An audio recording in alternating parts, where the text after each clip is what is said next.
ప్రభువైన యేసుక్రీస్తు నామములో అగస్తా ఎమ్మాన్యుయల్ ప్రేయర్ హౌస్ వారి దేవుని వాక్య పరిచర్య మీతో చేయడానికి దేవుడు నాకు అవకాశం ఇచ్చిన్నాడు. దేవునికి స్తోత్రం కలుగుగాక. ఈ సమయంలో ప్రార్థన చేసుకుని యొక్క కార్యక్రమాన్ని ప్రారంభించుకున్నాం. మహిమ కలిగినటువంటి దేవానికి స్తుతులు స్తోత్రాలు. ఈ ఉదయకాల సమయము నాకు ఇచ్చినందుకు వందనాలు. ఈరోజు నీ వాక్యము బోధించడానికి ఇచ్చిన సమయాన్ని బట్టి వందనాలు. మాలో ప్రతి ఒక్క అవసరత తీర్చి నీ వాక్యాన్ని ప్రకటిస్తూ ఉండగా నీ కాపుదలు మాకు ఇచ్చి నడిపించి బలపరచమని దేవా, ఈ వాక్యం ఎంతవరకు అయితే వినబడుతుందో వారందరూ దీవెనకరంగా ఆశీర్వాదకరంగా ఉన్న సహాయం అందించమని యేసు నీ నామమున ప్రార్థించి అడిగి వేడుకుంటున్నాము తండ్రి, ఆమేన్. ఈరోజు 119వ కీర్తన 18వ వచనంని ధ్యానం చేస్తున్నాము. నేను నీ ధర్మశాస్త్రమునందు ఆశ్చర్యమైన సంగతులను చూచినట్లు నా కన్నులు తెరువుము. కీర్తనకారుడు ఇలాగా మాట్లాడుతున్నాడు. నిజానికి ధర్మశాస్త్రము ప్రజలందరి యొక్క ఉపయోగకరమైనటువంటి ఉద్దేశంతో దేవుడు ప్రణాళిక చేసి ఉన్నాడు. మోషే ద్వారా దేవుడు తెలియజేసి ఉన్నాడు. అయితే దేవుడు తెలియజేసినటువంటి మోషేకు ఆజ్ఞాపించినటువంటి ప్రతి ఆజ్ఞ కూడా ప్రజలు శ్రేయస్ కొరకే చేస్తున్నాడు.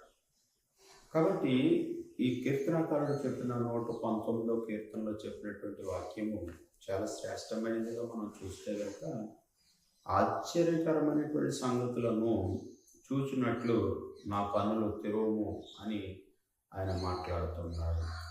అయితే దేవుని యొక్క సన్నిధానంలో దేవుని వాక్యాన్ని మనం ధ్యానం చేసుకోవడానికి, దేవుని మాటలు తెలుసుకోవడానికి మన యొక్క మనోనేత్రాలు తెరవబడాలి. దేవుని ఆలోచన తెలుసుకోవడానికి మన మనోనేత్రాలు తెరవబడాలి. చాలామందికి ఇటువంటి ఉద్దేశాలు, ఆలోచనలు తెలియపరచబడడానికి దేవుని వాక్యం చాలా వరకు కూడా అవసరం అవుతుంది. అయితే బోధింపడానికి ఈ యొక్క ధర్మశాస్త్రం ఎంతో ప్రజలకు శ్రేయస్కరంగా ఉంటున్నది. అందుకే 119వ కీర్తన 96వ చరణంలో ఇలా మాట్లాడాడు ఆయన, సకల సంపూర్ణతకు పరిమితి కలదని నేను గ్రహించి ఉన్నాను. నీ ధర్మోపదేశము పరిమితమైనది. మీ యొక్క ఏదైతే ధర్మశాస్త్రం ఉన్నదో పరిమితంతో కూడినటువంటిది. ప్రతిదానికి కూడా కొన్ని క్రమశిక్షణలు ఉన్నాయి, కొన్ని మరి సమయస్ఫూర్తితో దేవుడు మాట్లాడటం జరిగింది.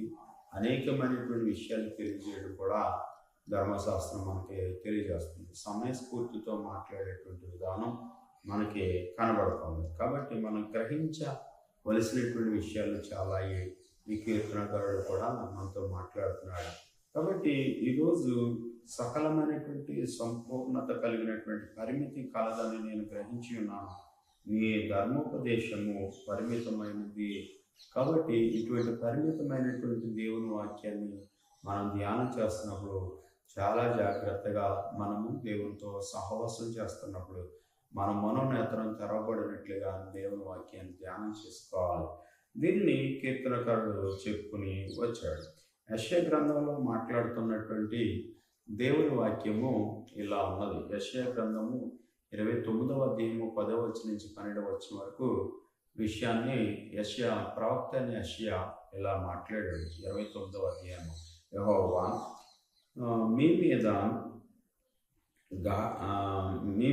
గాఢ నిద్రాత్మను కుమ్మరించి ఉన్నాడు. నీకు నేత్రమును ఉండగా ఉన్న ప్రవక్తలను చెడగొట్టి ఉన్నాడు. నీకు శిరస్సులుగా ఉన్న దీర్ఘదర్శకులకు ముసుగు వేసి ఉన్నాడు.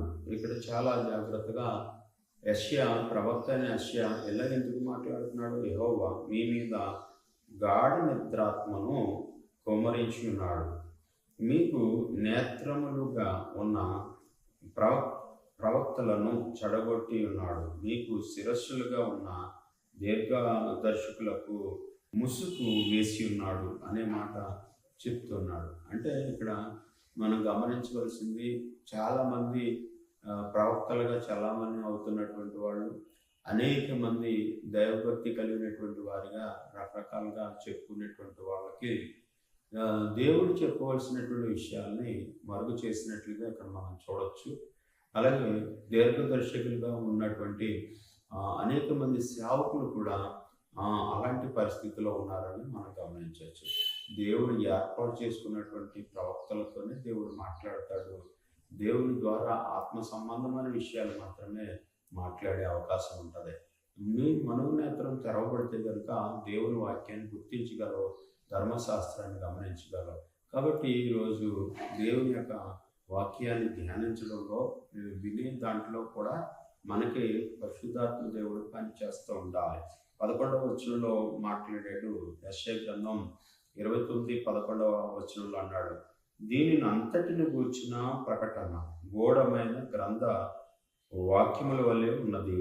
ఒకడు నీవు దయచేసి దీన్ని చదువుమని చెప్పిన అక్షరములు తెలిసిన వానిని అప్పగించును.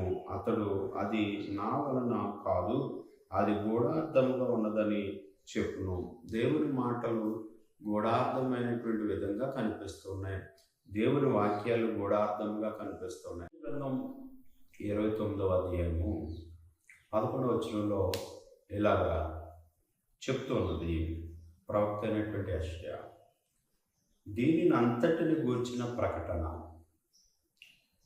గూఢమైన గ్రంథ వాక్యముల వలె ఉన్నది. ఒకడు నీవు దయచేసి దీన్ని చదువుమని చెప్పి అక్షరములు తెలిసిన వానిని అప్పగించును. అతడు అది నా వలన కాదు, అది గూఢార్థముగా ఉన్నదని చెప్పాను. అయితే దేవుని యొక్క విషయాలు, గూఢార్థముగా ఉన్నటువంటి విషయాలు మనం అర్థం చేసుకోవడం కష్టం. కాబట్టి దేవునికి కీర్తనకారుడు ప్రార్థన చేస్తూ ఉన్నాడు.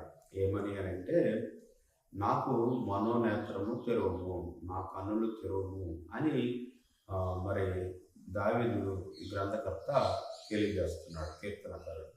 కాబట్టి ఈరోజు ఈనాటి దినాల్లో దేవుని వాక్యాన్ని అర్థం చేసుకోవడం బహు కష్టతరమైనటువంటిది. దేవుని యొక్క మాటలు తెలుసుకోవడం బహు కష్టతరమైనటువంటిది. కాబట్టి ప్రియ స్నేహితులారా, దేవుని వాక్యాన్ని మనం ధ్యానిస్తున్నప్పుడు శ్రేష్టమైన వాక్యాన్ని మనము మరి ధర్మశాస్త్రాన్ని మనం ధ్యానం చేసుకుంటున్నప్పుడు మన మనోనేత్రాలు తెరవబడాలని మనం ప్రార్థన చేసుకుంటూ ఉండాలి. దీనిని యెషయా గ్రంథంలో 12వ వచనంలో 29:12 వచనంలో కూడా ఇదే మాట చెప్పుకుని వస్తూ ఉంది. ఇందులో ఏమంటాడంటే 12వ వచనంలో, మరియు నీవు దయచేసి దీన్ని చదువుమని చెప్పి అక్షరములు తెలియని వానికి దానిని అప్పగించును. అతడు అక్షరములు నాకు తెలియవను. ఇక్కడ చాలామంది చదవర్లు ఉన్నారు, చదవలేని వాళ్ళు ఉన్నారు, చాలామంది ఉన్నారు. కానీ అక్షరాలు మరి చదవగలిగినటువంటి విధంగా తెలియని వానికి దాన్ని అప్పగించినప్పుడు వారు కూడా మాకు చదువు రాదండి అని చెప్తూ ఉంటారు. అటువంటి వారికి కూడా అర్థం అవ్వగలిగినటువంటి జ్ఞానాన్ని దేవుడు ఇవ్వగలడు. అయితే ప్రతి మనిషి కూడా తెలుసుకోవాల్సింది ఏంటంటే, దేవుని మాటలు అర్థం చేసుకోవడానికి పరిశుద్ధాత్మ దేవుడే మనకు కార్యసిద్ధి కలిగిస్తూ ఉంటాడు. కాబట్టి ప్రియ స్నేహితులారా, దేవునితో మనం సాంగత్యం చేస్తున్నప్పుడు, దేవుని యొక్క ధర్మశాస్త్రాన్ని చదువుతున్నప్పుడు, దేవుని యొక్క మాటలను ధ్యానం చేస్తున్నప్పుడు దేవుడు ఏమంటూ ఉన్నాడంటే, ధర్మశాస్త్రాన్ని అర్థం చేసుకోవడం అనేటువంటి దాంట్లో నా కన్నులు తెరువు అని ఒక భక్తుడు ప్రార్థించినట్లుగా మనం కూడా ప్రార్థన చేయాలి. అప్పుడు దేవుని యొక్క మాటలు ఎంతో శ్రేష్టమైన రీతిగా మనలను ఈ రీతిగా దేవుడు నడిపిస్తూ ఉంటాడు. యెషయా గ్రంథం 35వ అధ్యాయము 5వ వచనంలో ఇలా అన్నాడు, గుడ్డి వారి కన్నులు తెరవబడును, చెవిటి వారి చెవులు వెప్పబడును అని మాట్లాడాడు. దేవుని వాక్యము వినే ప్రయత్నం చేస్తే, లేదా చదివే ప్రయత్నం చేస్తే, లేదా చూడాలనే ప్రయత్నం చేస్తే ఆయన ప్రయత్నంలో విఫలం కాకుండా ఆయన ఆత్మ చేత తన మనోనేత్రాన్ని తెరిచే దేవుడు. అలాగే చెవిటి వారిగా ఉన్న వారికి వినపడగలిగినటువంటి విధంగా దేవుడు సహాయం చేస్తాడు. అలాగే అనేకమైనటువంటి విషయాల్లో ఆయన ప్రతి విషయాన్ని తెలియజేస్తూ ఉంటాడు. కాబట్టి ఈరోజు మన ప్రార్థన ఏంటి అంటే, నీ ధర్మశాస్త్రము నాకు నేను నీ ధర్మశాస్త్రమును మందు ఆశ్చర్యమైన సంగతులను చూసినట్లు నా కన్నులు తెరవము అని ఈ ప్రార్థన చాలా విలువైనటువంటిది. మనము దేవుని యొక్క సన్నిధానంలో నమ్మకంగా మన కన్నులు, మన మనోనేత్రాలు, మనకున్నటువంటి చెవులు, మనకున్నటువంటి ప్రతిదీ కూడా తెరవమని మనం ప్రార్థన చేస్తే దేవుడు మనకి సహాయం చేస్తాడు. అలాగే మనకు చదువు, అలాగే మనకున్నటువంటి విషయాలు జ్ఞానం తెలియజేస్తాడు. కొద్ది మాటలు మన ఇంట్లో దేవుడు దీవించిన